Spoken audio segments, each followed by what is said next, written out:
Bueno, primero un agradecimiento a Flaxo y a vos, Rodrigo, por habernos invitado. Para Siete es un gusto acompañarlos en esta mañana y realmente muy importante el tema de repensar el marco de las telecomunicaciones para impulsar la reactivación económica. Lamentable, muy lamentable la situación sanitaria que vivimos en todos los países del mundo y especialmente para los latinoamericanos que en este momento nos encontramos en un momento de pico de dificultad. Pero bueno, hay que seguir y hay que pensar que vamos a salir bien de acá y salir de la mejor manera y por supuesto las telecomunicaciones definitivamente van a ser una piedra angular para relanzar la economía. Empiezo, tenemos las estrategias para enfrentar el COVID, un poco como para ordenar mi presentación. Les pongo aquí una forma de estructura que genera McKinsey, la consultora McKinsey, y habla de 5 etapas. La primera etapa, la de resolver, que es precisamente la de actuar de frente a los retos inmediatos, que ya es una etapa superada, ya es una etapa que logramos enfrentar. Estamos sosteniendo y es la resiliencia durante la crisis la que estamos manejando ahora. Debemos regresar y aquí estamos con el funcionamiento del ecosistema en la nueva normalidad, cómo se ve. Debemos reimaginar, debemos ajustar los cambios ante los efectos de la crisis y debemos reformar aquello que sea necesario, cómo los entornos regulatorios y competitivos de la industria deberán ajustarse. Entonces, en esta línea, seguimos. Vamos a ver. Como decíamos, la etapa de resolver, las telecomunicaciones se han convertido en el aliado fundamental para paliar los efectos socioeconómicos de esta crisis. Han permitido el mantenimiento de la actividad económica, han permitido mantenernos en contacto con los seres queridos, han permitido el entretenimiento, el relacionamiento social, la búsqueda de información y demás. O sea, realmente las telecomunicaciones dijeron presente. Sabíamos antes de esta crisis que las telecomunicaciones eran importantes, sin embargo, hoy lo demuestran todos los días y hay que reconocer este elemento. Bien, hoy por hoy garantizar la conectividad y la capacidad, las capacidades de operación de las redes deben ser la prioridad. Todos, absolutamente todos los operadores de telecomunicaciones están volcados sobre la operación de sus redes. Están manteniendo y están soportando los incrementos en la demanda. Y con esto abrimos la etapa de sostener. Realmente hoy por hoy estamos viendo que las redes demuestran la resiliencia. Significa que las inversiones que han hecho los operadores, y en esto estamos hablando que el 80% de las inversiones en las redes de telecomunicaciones han sido hechas directamente por los operadores de mercado, están demostrando su valor. Están demostrando que soportan el aumento en el tráfico, están desmintiendo los rumores de que esto iba a colapsar, que no iban a soportar, etcétera. No, todo ha estado funcionando bien. Poco impacto en la velocidad, tal vez, ajustes en los temas de áreas que eran residenciales y hoy son áreas que soportan teletrabajo. Importante incremento, sobre todo por el tema de videollamadas, el tema de también educación a distancia y demás, un importante aumento en el tráfico fijo, también aumento en el tráfico móvil y seguimos al pie del cañón. O sea, aquí estamos soportando la crisis. Esto ha hecho que muchos gobiernos hayan declarado la esencialidad de estos servicios en el entendido de que durante la pandemia iban a tener un tratamiento diferente, de tal forma que pudieran permitir la circulación, pudiera permitir la salida de las cuadrillas para hacer mantenimientos. Sin embargo, esta esencialidad en América Latina no necesariamente ha respondido a las políticas públicas y regulatorias que se han tomado durante la pandemia. En algunos países se ha incluso en un momento prohibido la venta de servicios. Y esto ha hecho que la esencialidad empiece a verse afectada por otros factores. Entonces, creo que esto es un balance. El sostener esto es un balance, no solo un balance tecnológico, que como ya dijimos está saliendo bien, sino un balance desde la perspectiva regulatoria. Bien. En esta pandemia también hemos visto una caída importante de ingresos. Todos, en un inicio se decía que las áreas de conectividad iban a ser de los sectores ganadores. Sin embargo, realmente, si bien es cierto, es una industria que está menos afectada que muchas, también es cierto que hoy por hoy, precisamente por estas políticas que no han sido bien focalizadas y tampoco bien comunicadas, ha creado una importante caída en los ingresos, sobre todo por el impago. Y el impago viene de dos formas. Una, necesariamente consecuencia de la crisis económica, la pérdida de empleos y el cierre de empresas, pero también otra porque el impago sube notablemente, incluso de aquellos que sí pudieran pagar. Los operadores han salido a la par de los estados a ofrecer soluciones a las personas que han visto afectados sus ingresos, que se han visto en condición de desempleo y demás. Sin embargo, incluso aquellos que conservan sus ingresos han caído en impago porque esto es lo que se ha comunicado. No se ha comunicado, mire, estas son las personas que pueden no pagar o negociar con su operador, sino vean los servicios que puede no pagar. Y esto ha incrementado muchísimo, ¿cierto? En algunos países hasta el 40% de impago hay de servicios. En esto también lo vamos a superar, estoy segura, va a ser un proceso doloroso, y está siendo un proceso doloroso, y en el momento en que estamos hablando de tantas víctimas en nuestro continente, pues ya de por sí sobra esa palabra y nos hace entender que esto es un evento sin precedentes, pero bueno, vamos a regresar. Vamos a regresar y estamos diciendo, y esto es un estudio que hizo el doctor Katz, que los países con avanzada digitalización de la producción incurrirán en un menor ajuste en la proyección del PIB a largo plazo. Es decir, definitivamente lo que se hizo bien antes va a generar réditos a la hora de regresar a lo que podríamos denominar o se ha denominado una nueva normalidad, una nueva forma de hacer las cosas. Pero en todo caso ya la evidencia empírica lo establece y esto significa que debemos seguir construyendo a partir de lo que ya tenemos en materia de digitalización. En esta digitalización, las redes de telecomunicaciones, y perdón, ahí hay algunos errores de digitación, las redes de telecomunicaciones son la base de la digitalización.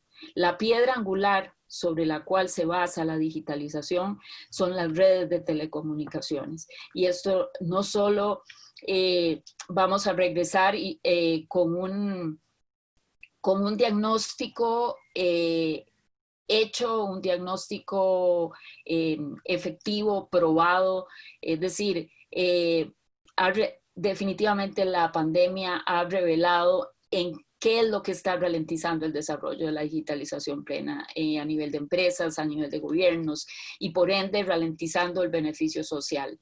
Estamos hablando que hay algunas capas superiores a las redes y cosas tan simples en América Latina como la validez de una firma digital, como la bancarización y la posibilidad de hacer transacciones digitales.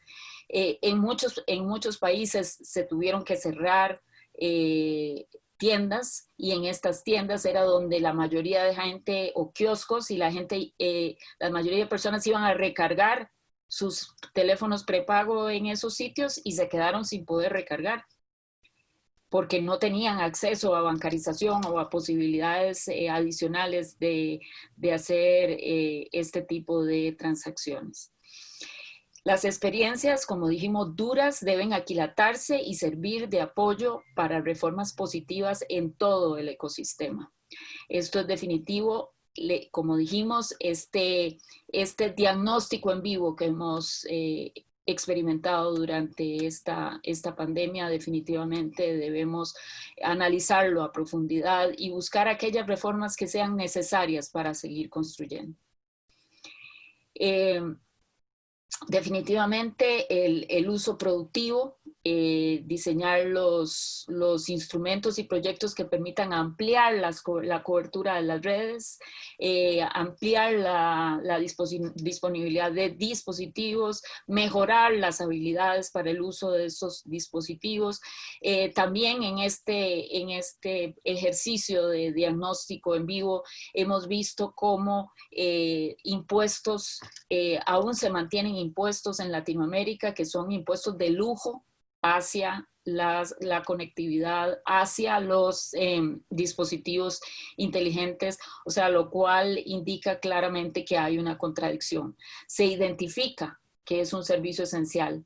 Se ve claramente que en esto se está sosteniendo la actividad económica, sin embargo, aún prevalecen impuestos que definitivamente deberían eliminarse para que más personas puedan hacer uso de la conectividad. Y eso nos lleva a un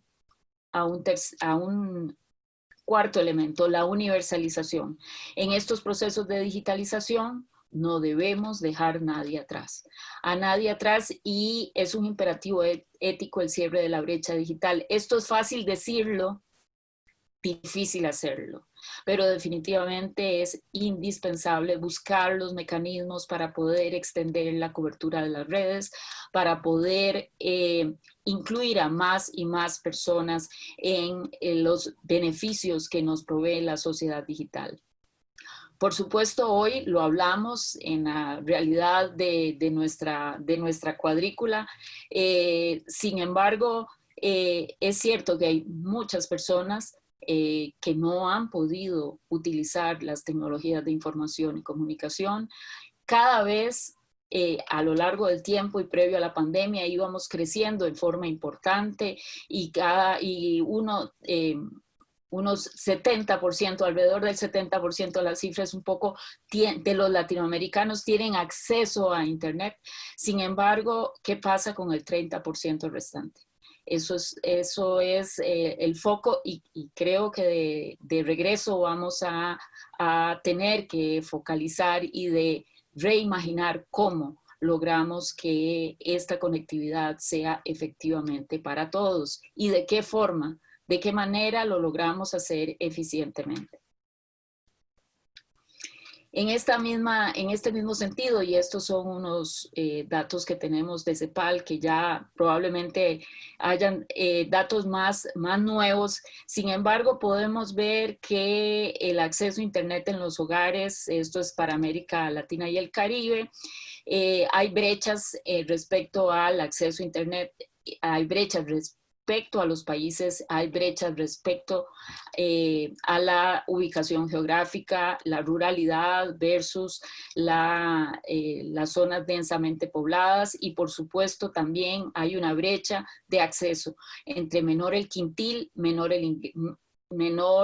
el quintil de ingresos, así también menor el acceso a las tecnologías de información y comunicación en particular.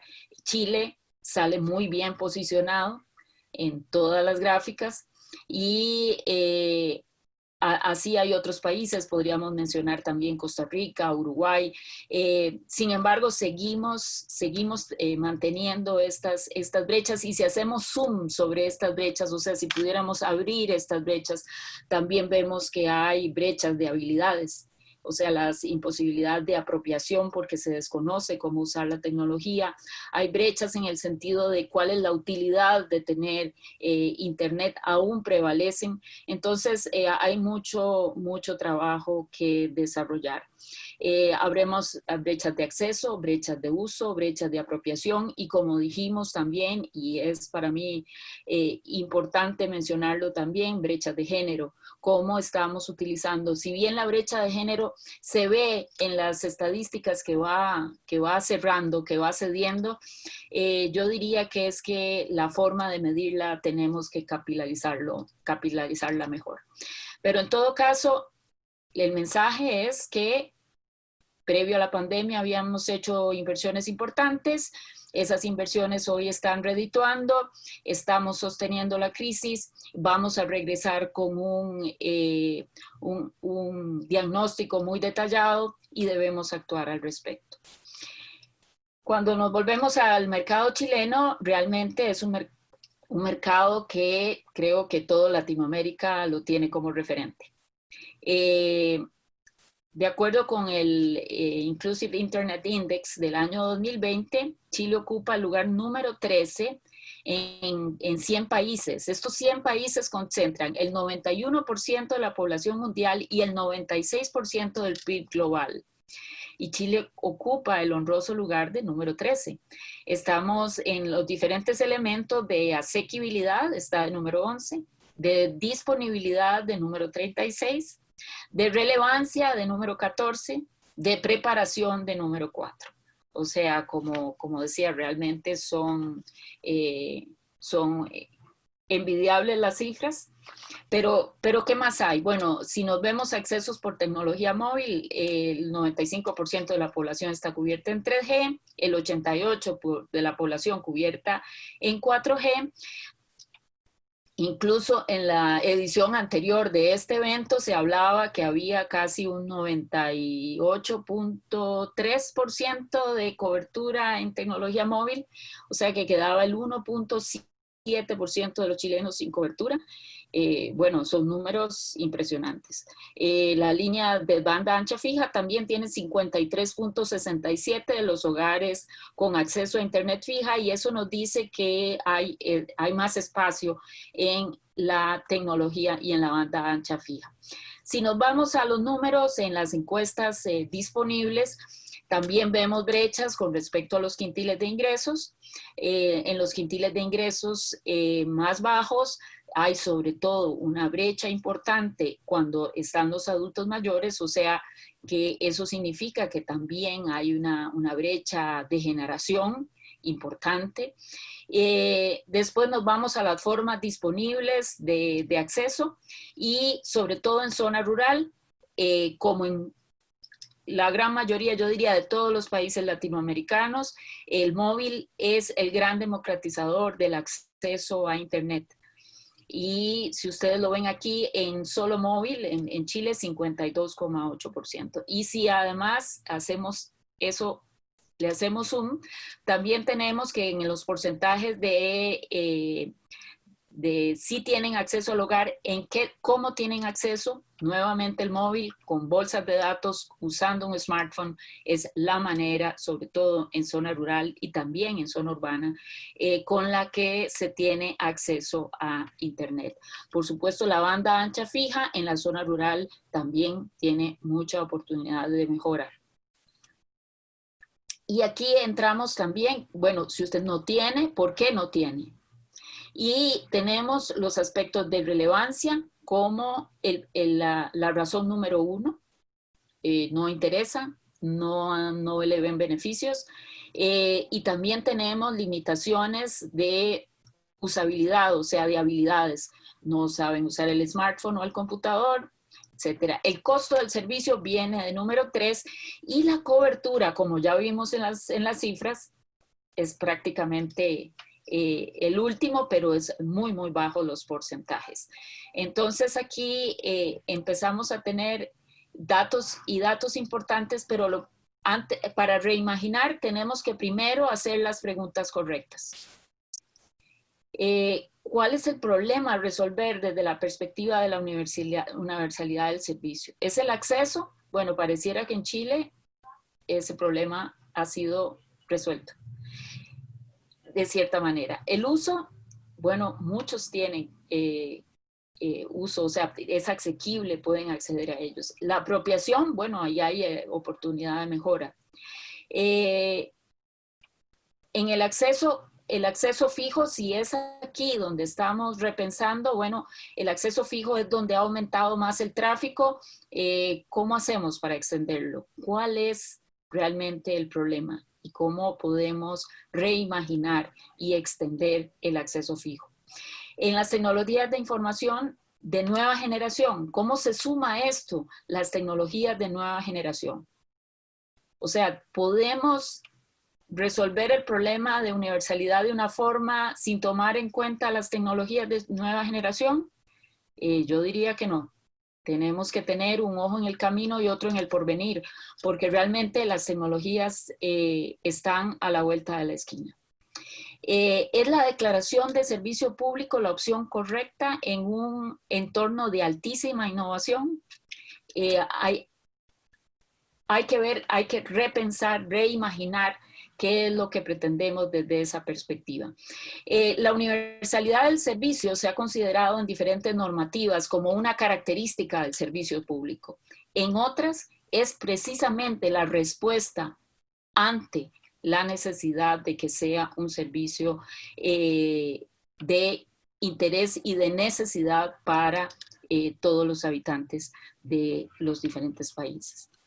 Entonces, hay que hacer ajustes, tenemos que reimaginarlos. ¿Cuáles son esos ajustes? Bueno, para eso están estas discusiones, precisamente para reimaginar y repensar desde la experiencia de otros países. Pero definitivamente los mecanismos, hay que establecer los mecanismos necesarios para el financiamiento de los proyectos. Precisamente regresamos a esta normalidad dolidos desde la perspectiva de ingresos, tanto a nivel de gobierno como a nivel de familias. Entonces, ¿cómo hacemos para repensar esos mecanismos?